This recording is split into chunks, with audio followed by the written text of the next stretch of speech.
What's up everyone, welcome to Tuning Garage USA. This is the ultimate channel for the enthusiasts and customer lovers. Here you learn how to customize your vehicle, how to install safety equipment, and the best accessories and gadgets with the latest technology. This channel is about your vehicle, aesthetics and maintenance health. Hit that subscribe button. Let's get started. Welcome back to the channel, guys. What's up, guys? Once again, I bring you a video on how to fix your vehicle's faults, since you had a lot of questions about how to use the Torque Pro app. Well, as I told you a little while ago, we're going to do another video about the Torque Pro app, which is the one you can find over here, okay? Since many of you have had questions about how to use this app, guys. But first of all, let me show you what the device is. I've talked about this device on many occasions. It's the OBD2 Android device that we use to diagnose and repair our vehicle. I say repair because it gives us the option on the web to fix the problem we have with the vehicle.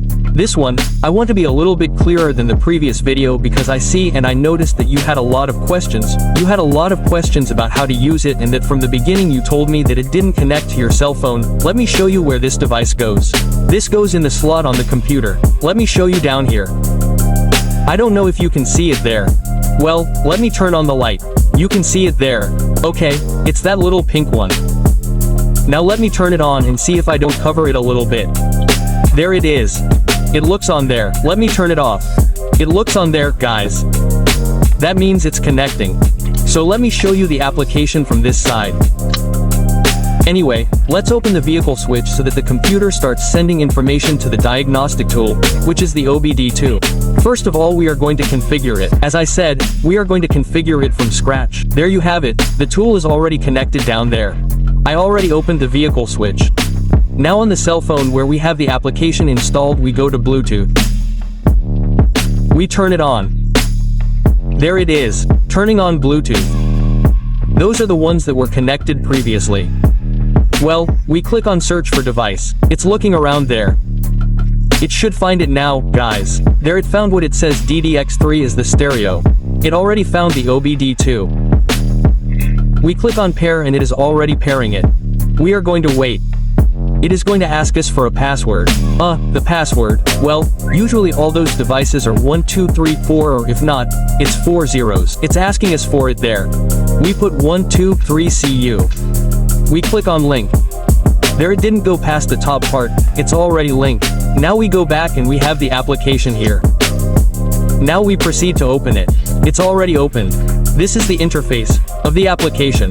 There it shows us that it's blinking. For example, if you notice, in the upper left corner, the cart has also stopped blinking. If you noticed, those two icons were blinking. This is the GPS icon. It also has options for the GPS. For example, there's the maps, right? But we're not going to use it this time. We're going to use the diagnostic tool and see how to customize the application a little. Guys, let's take it slow. They understand that the vehicle icon has already turned off because it has already connected to the OBD2, so I'm going to explain to you in this real-time information. I don't know how to say it in Spanish, although I don't know English, guys, I'll tell you right away, but it's very intuitive. We go in and here they show us what the bubbles are. The vehicle bubbles, what the speed is, what the revolutions are, RPM, and what the temperature is. I have it configured like this. You can configure it to your liking, but I have it like this, which are the three main ones that I use to see that the vehicle is operating in optimal conditions, right? Among many other functions. For example, this one too. That one is given to you by default, which is connected to the SQ. You already showed it to me, my friend. Here, for example, it gives us this information. What's in green is what's compatible with the vehicle, because this little box comes by default, right? That's the little box where it gives us the information. It comes by default. The vols, for example, here I have the key on and it shows that I have 11 volts, but well, now when I turn on the vehicle it should show more, right? In this little box, most of the time, it shows almost all the information that the vehicle has, but in raw form, right? I mean, it contains various information about the vehicle.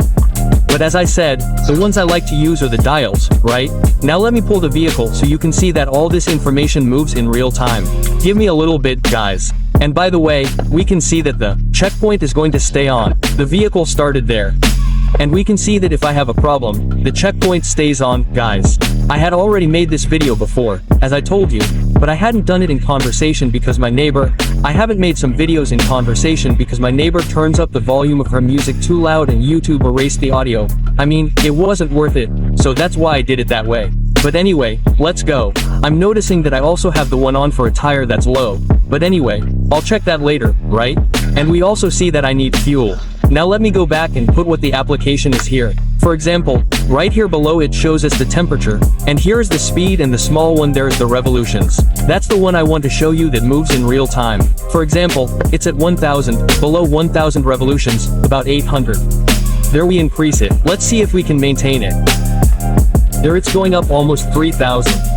And if you notice, it's very precise. And here, for example, well, it's the cylinders, the voltage that the alternator is putting into the vehicle. There it's putting in very good voltage. When it goes down, let me give you a tip. If the voltage of your vehicle drops to 9 volts or drops below 11, it means you have problems. As long as 13, 14, 12.9 are maintained, it still holds up, but a lot of voltage is being input. Likewise, here we can add screens. If we hold down, we add a screen. Here it does not indicate whether we want it on a dial, needle, meter, or in a hemisphere, in the form of a square, in a display bar, in a graph, among many other things, right? Many other things are not so interesting, right? But anyway, and here, for example, is the one I was telling you about, which we have. Here, let's place it here. It gives us raw information about the vehicle. All the sensors that are compatible with the vehicle will appear here. Status, oil pressure, I don't know, temperature, fuel tanks. It's going to show us everything here, right? Even the GPS, lots of things. That's why it clearly tells us that it's raw information. Now we're going to what's interesting about the application. Let's reopen so that the computer can connect with the application. Now we're going to what the fault codes are, right? The F codes. We go here to the check-in icon, and this is where it's going to look for the fault codes. We click on it and it didn't find them here. It found 2 fault codes. As I was telling you, this map sensor is the one that is damaged. We can click on either one. Both refer to the same thing, except that one is the one that is in a ground circuit, low or high. Here it tells us that the code P012 refers to the air mass. The air volume in the circuit is low, right? We search the web. It gives us the option to search the web. We click on the browser, just once. It opens this fault code search page, and the good thing is that it gives us a description of the fault and gives us a possible solution. It tells you that P012 is a generic code that many vehicles have, so it refers to this, right? To the sensor fault, and it gives you, among other things, much more information. Okay, for example, regarding brands, for example, in Ford, what could be the problem with Ford, General Motors, Nissan, and so on, right? Let me see if Volkswagen appears, which I think it does. I had already checked it and Volkswagen did appear. I don't know why it didn't show up there, but anyway, here it gives you a description of the problem and it gives you a possible solution, right? I mean, the tests that you can do to find a possible solution. It's very useful, guys, it's very useful. Here on the website it tells you what it could be and what solution we can do, what we can choose to fix it, right? We go back to the application and the active fault codes continue. Let's suppose that I have already replaced the map sensor. Guys, let's suppose that I've already repaired it, I've already replaced it. Now the fault code is still active. Now we need to go to the options here and click on clear errors. We click on clear computer errors. Here it basically gives us information that warns us that if you haven't erased or replaced or repaired the error, the vehicle's problem will reappear, right? That's basically what it tells us. In my case, it will reappear, but let's suppose that I've already eliminated it. Since I've already clicked on clear, now it's erasing the fault codes that the computer had. It's already erased it. My check engine light is still on, but why? Because I just have the key on. Now, let me pull the vehicle and it should turn off. The check engine light should turn off, guys. There it turned on. There it was already deleted. But it's going to appear again. Why? Well, because I haven't deleted the fault codes. I mean, I haven't deleted, sorry, I haven't replaced the sensor, guys. I'll take care of the flat tire I have over there. Well, we've already seen that it does turn on, and in a little while it'll turn on again. Because because I haven't fixed it, but it's to give you a really good idea. I'm going to open the switch again. I'm going to turn it back on to return to the application. We've already seen that it's going to work for us to give us the possible solution to the fault we have. Now we go in. We've already seen the spheres. Now we're going to go to customization. We're going to go now to a part that I like, which is the customization of the application, right? Which are basically the themes. We go to preferences and then we click on themes and then we click on choose theme. Choose a theme from the online theme viewer. There it is downloading what the themes are. I'll show you right now. Let's wait a little while for the loads too. The appearance of the bubbles that work in real time, which are the dials, right? There are some really cool carbon fiber ones, I don't know, some that have like a little gold or blue edge. I took a long time here. Here it's already open. Let's look for one that looks cool. I had already done it in the previous video and they do look cool. They do look cool. Look, for example, this blue one looks cool. The edge, which is the little bevel in blue, it's downloading there. Metallic blue, it's already applied. Let's go back, and it should show it here. Here it is, for example, here you can see the little metallic edge in blue. It's cool. Let's go to the spheres, which are in real time. And here it's not showing it, Very cool. It looks metallic blue. They're cool, huh? Even some of the themes, I think they also changed the background of the screen, the background of the application, sorry. Let's see if we have applied one more so you can see it. One that looks cool.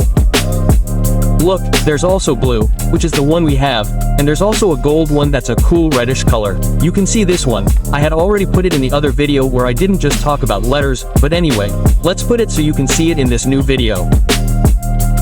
Let's see, there it is, it's already applied, it's already changed. Let's see how it turned out. There you can see it. It's also like a carbon background, right? The background is a carbon background. It looks cool. Let's go to the spheres. It's on fire. It looks cool. The wallpaper also changed. It's cool. It's on fire.